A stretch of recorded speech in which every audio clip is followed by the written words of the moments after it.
വിവാഹം കഴിഞ്ഞ അടുത്ത ദിവസം തന്നെ ഹിമയുടെ ശബ്ദ വീട്ടിലുയർന്നു. ദേ ശരത്തേട്ടാ, ഞാൻ എൻ്റെ വീട്ടിൽ അത്യാവശ്യം ജോലിയൊക്കെ ചെയ്യുന്ന, പിന്നെന്താ അവരങ്ങനെ പറഞ്ഞ്? നീ ആരുടെ കാര്യം ഹിമ പറയുന്നത്? ശരത്തേട്ടൻ്റെ അമ്മയുടെ കാര്യം തന്നെ. തൻ്റെ കൈപ്പിടിച്ച് ഈ വീട്ടിലേക്ക് കയറി വന്ന ഹിമയിൽ നിന്നും ശരത്ത് ആഗ്രഹിച്ച അച്ചടക്കം തകർന്നായി അവന് തോന്നി. നമ്മുടെ വിവാഹം നില കഴിഞ്ഞില്ലേ ഉള്ളൂ ഹിമ. ഇപ്പം അവരെന്ന് വിളിച്ച എൻ്റെ അമ്മയാ. ഇപ്പം എൻ്റെ അമ്മ ഹിമയുടേത് കൂടിയാ. എൻ്റെ ഏട്ടാ, അതിന് ഞാൻ അങ്ങനെ അല്ലാന്നൊന്നും പറഞ്ഞില്ല. ഇന്നലെ ഇവിടെ കയറി വന്നവളാ ഞാൻ. നോക്കി കണ്ടു ഞാൻ അടുക്കള കയറിയപ്പോൾ എനിക്ക് കുറ്റം. ദോശ ഉണ്ടാക്കുമ്പോൾ എന്നോട് അമ്മ പറയാ, മോളെ അവന് പുട്ടാ ഇഷ്ടം, ദോശ അവന് കഴിക്കില്ല എന്ന്. എൻ്റെ ഭർത്താവിൻ്റെ ഇഷ്ടങ്ങൾ എനിക്കല്ലേ അറിയൂ. അത് കേട്ട് അവളോട് ചിരിച്ചുകൊണ്ട് ശരത്ത് ചോദിച്ചു, എന്നിട്ട് എനിക്കിഷ്ടമുള്ള പുട്ടെന്നാ നീ ഉണ്ടാക്കാത്ത? ഓഹോ, അപ്പം ഏട്ടനും അമ്മയുടെ ഭാഗത്താണല്ലേ? എൻ്റെ ഹിമ, ഞാൻ ആരുടെയും ഭാഗത്തല്ല. നമ്മുടെ വിവാഹം ഉറപ്പിച്ചതിന് ശേഷം നമ്മൾ 1 മാസത്തോളം ഫോണിൽ സംസാരിച്ചിരുന്നു.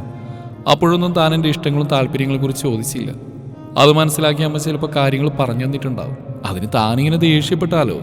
അതിന് ഞാൻ അമ്മയോടൊന്നും പറഞ്ഞില്ലല്ലോ. ഇനി മുതൽ ഞാനാ ശരത്തിൻ്റെ കാര്യങ്ങളൊക്കെ നോക്കുന്നത്. ആയിക്കോട്ടെ. ഹിമ ഈ വീട്ടിൽ പുതിയതാ. തനിക്ക് പരിചയമില്ലാത്ത പലതും ഇവിടെയുണ്ട്. അതിൽ പ്രധാനമാണ് എൻ്റെ അമ്മയുടെയും ജീവിത രീതി. അമ്മയിലൂടെ തനിക്ക് പെട്ടെന്ന് മനസ്സിലാക്കിയെടുക്കാൻ കഴിയണം. ഓഹോ, എൻ്റെ വീട്ടിലുണ്ട് അച്ഛനും അമ്മയും അനിയത്തിയൊക്കെ. ശരിയാ, പക്ഷേ എനിക്കെൻ്റെ അമ്മ മാത്രമേ ഉള്ളൂ. അച്ഛൻ മരിച്ചതിൽ പിന്നെ എൻ്റെ അമ്മ വളരെയധികം കഷ്ടപ്പെട്ടു എന്നെ ഇത്രയും എത്തിക്കാൻ. ദാ ആ മുറി കിടക്കുന്ന തയ്യൽ മെഷീൻ കണ്ടോ? അമ്മയുടെ പാതി ജീവനാ. അതും ചവിട്ടിയാ ഞാൻ അമ്മയും കഴിഞ്ഞത്. ഒരമ്മയും മകനും എന്നും പറഞ്ഞ അവൾ അപ്പുറത്തേക്ക് പോയി. ഞാൻ അടുക്കളയിലേക്ക് ചെല്ലുമ്പോൾ എൻ്റെ അമ്മ ഇതൊക്കെ കേട്ട് അവിടെ നിന്ന് വിങ്ങി പൊട്ടുകയാണ്. അയ്യേ, അമ്മ എന്തിനാ കരയുന്നത്? എൻ്റെ ഭവാനിയമ്മ കരഞ്ഞാൽ എനിക്കും കരച്ചിൽ വരും കേട്ടോ. ഞാൻ അവളൊന്നും പറഞ്ഞില്ലടാ മോനെ. നിനക്ക് പുട്ടാണ് ഇഷ്ടമെന്ന് പറഞ്ഞപ്പോൾ ആ കുട്ടിക്ക് ഇഷ്ടമായിട്ടുണ്ടാവില്ല. എൻ്റെ അമ്മയെ ഹിമ വളർന്നു വന്ന രീതി കുറച്ച് വ്യത്യസ്തമാണ്. നമുക്കറിയാലോ, നമ്മൾ ഈ വീടുമായിട്ട് പൊരുത്തപ്പെടാൻ കുറച്ച് സമയമെടുക്കും. അന്ന് രാത്രി ഉറങ്ങാൻ മുറിയിൽ കയറി ഹിമ ശരത്തിനോട് ചോദിച്ചു, അല്ല ശരത്തേട്ടാ, ഏട്ടൻ പട്ടണത്തിൽ പഠിക്കാൻ പോയപ്പോൾ അമ്മയോട് ഒറ്റയ്ക്കാണെന്ന്? ഏയ് അല്ല, അമ്മയുടെ അമ്മാവിൻ്റെ വീട്ടിലന്ന്. എന്താ ഹിമ ചോദിച്ചത്? അല്ല ശരത്തേട്ടാ, എന്നും ഇങ്ങനെ ടൗൺ വരെ ഇത്രയും ദൂരം ജോലിക്ക് പോയിരുന്നു. നമുക്ക് അവിടെ ഒരു വീട് വാടക എടുക്കാം, എന്നിട്ട് അവിടേക്ക് മാറാം. അതൊന്നും പറ്റില്ല.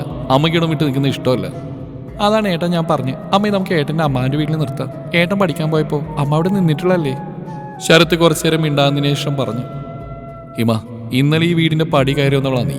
നിന്റെ കഴുത്തി കിടക്കുന്ന ഈ താലിയുടെ പവിത്രം നിനക്കറിയോ? ഇല്ല, അറിയില്ല.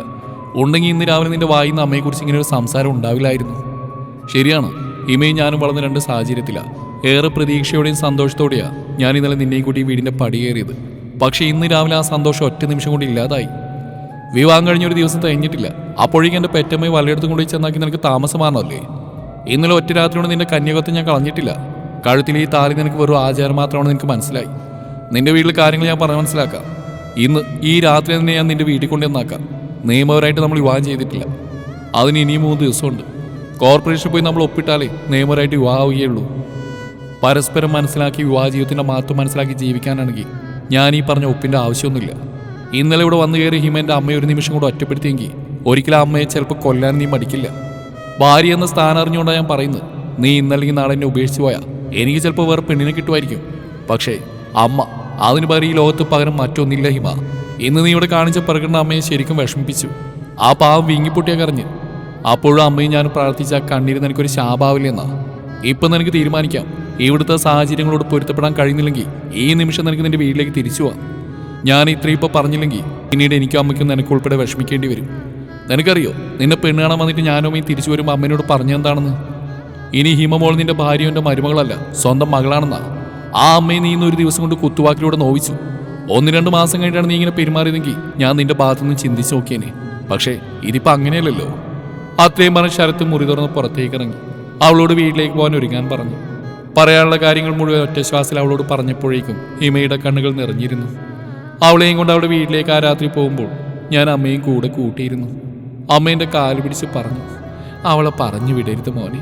ഞാൻ വേണമെങ്കിൽ അമ്മാവിൻ്റെ വീട്ടിൽ പോയി നിന്നോളാം. നിങ്ങൾ സുഖമായിട്ട് ജീവിച്ചാൽ മതി. പക്ഷെ ഞാനതൊന്നും ചെവിക്കൊണ്ടില്ല. അമ്മയെ അവളെയും കൂട്ടിക്കൊണ്ട് അവളുടെ വീട്ടിലേക്ക് തിരിച്ചു. ഇന്ന് 2 വർഷങ്ങൾക്കിപ്പുറം ഞാനും അമ്മയും ഉമ്മറത്തെ പാടത്തെ വിളവിനെ പറ്റി പറയുമ്പോൾ എൻ്റെ അടുത്തിരുന്ന അമ്മയുടെ വയ്യാത്ത കാലിൽ കുഴമ്പിടുന്നത് എൻ്റെ ഹിമയാണ്. അവൾക്ക് എൻ്റെ അമ്മ അമ്മായിയമ്മയല്ല, അവളുടെ സ്വന്തം അമ്മ തന്നെയാണ്. ഇപ്പം അമ്മയും മോളും ഒന്നായി. ഞാൻ പുറത്തു നിന്നതിലൊക്കെയാണ് കാര്യങ്ങൾ. എനിക്കതിൽ സന്തോഷമേ ഉള്ളൂ. അന്ന് രാത്രിയിൽ അവൾ അവളുടെ വീട്ടിൽ ഞാനും അമ്മയും കൂടി ചെന്നാക്കിയിട്ട് തിരിച്ചു പോരുന്ന നേരത്ത് അവൾ അമ്മയുടെ കയ്യിൽ പിടിച്ചിട്ട് പറഞ്ഞു, അമ്മേ, എന്നോട് ക്ഷമിക്കണം. ഏട്ടൻ പറഞ്ഞ പോലെ ഞാൻ അമ്മയുടെ മോളെ പോലെയാണെങ്കിൽ എനിക്ക് എൻ്റെ സ്വന്തം അമ്മയെപ്പോലെ കാണാനും കഴിയും. ഇല്ല, നീ എനിക്ക് മോളെ പോലെയല്ല, എൻ്റെ മോളാ. ശരത്തേട്ടാ വാ നമുക്ക് എൻ്റെ വീട്ടിലേക്ക് പോവാം. ഇനി അതാ എൻ്റെ വീട്. അതും പറഞ്ഞവൾ എൻ്റെ കൈ അല്ല അമ്മയുടെ കൈയും പിടിച്ച് ഇറങ്ങിയത്. സ്വന്തം അമ്മയെ കൈപ്പിൽ ഒതുക്കിയ വികാരമായിരുന്നിരിക്കാം ഇപ്പോൾ അവളുടേത്. ഇന്നിപ്പോൾ ഞാൻ വളരെയധികം സന്തോഷവാനാണ്. ഞാനും അമ്മയും ഹിമയും കൂടി ഉമ്മറത്തിരിക്കുമ്പോൾ അമ്മയുടെ കാലുവേദന കണ്ടറിഞ്ഞുകൊണ്ടാണ് അവൾ കുഴമ്പിട്ട് കൊടുക്കുന്നത്. പിന്നെ വേറൊരു കാര്യം കൂടിയുണ്ട്. അധികം താമസിയാതെ ഞങ്ങൾക്കൊരു കുഞ്ഞുവാവ് കൂടി വരും.